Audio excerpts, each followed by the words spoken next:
భర్తని మోసం చేస్తున్న ఒక ఘరానా భార్య మోసాన్ని తెలివిగా టెక్నాలజీ ఉపయోగించి పట్టుకున్నాడు ఒక భర్త.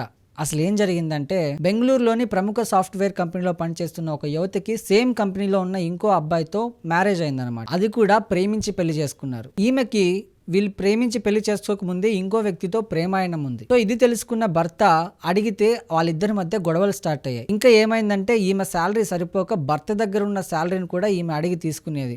భర్త చెప్పింది అస్సలు వినేది కాదు. అసలు ఆమె డబ్బులు ఏం చేస్తుంది, ఎవరికి ఇస్తుంది అని తెలుసుకోవడానికి భర్త ఒక గొప్ప ప్లాన్ అయితే వేశాడు. ఆమెకి జూమ్ కాల్ చేశాడు. అది కూడా ఎలా అంటే, ఒక ఫేక్ ఇంటర్వ్యూ, నీకు ఇప్పుడున్న శాలరీ కంటే హైక్ శాలరీ ఇస్తామని చెప్పి వాళ్ళ ఫ్రెండ్తోనే ఒక ఫేక్ ఇంటర్వ్యూ చేయించాడు. అండ్ ఆ ఇంటర్వ్యూలో ఆమె వివాహం గురించి అడగడం స్టార్ట్ చేశాడు.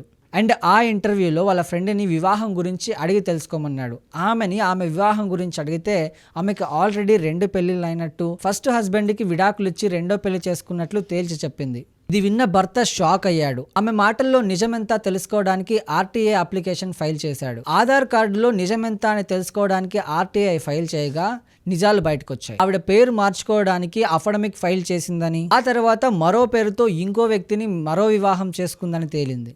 ఆ మరో వివాహం చేసుకున్నది ఎవరినో కాదు, తన మాజీ ప్రియుణ్ణి. సో మోసపోయాను అని తెలుసుకున్న భర్త మంగళూరు కోర్టులో వెళ్ళి విడాకులకి అప్లై చేశాడనమాట. సో ఇది వింటుంటే ఎంత విడ్డూరంగా ఉంది కదా. సో ఈ మొత్తంగా మీ అభిప్రాయం ఏంటో కమెంట్ రూపంలో తెలియజేయండి.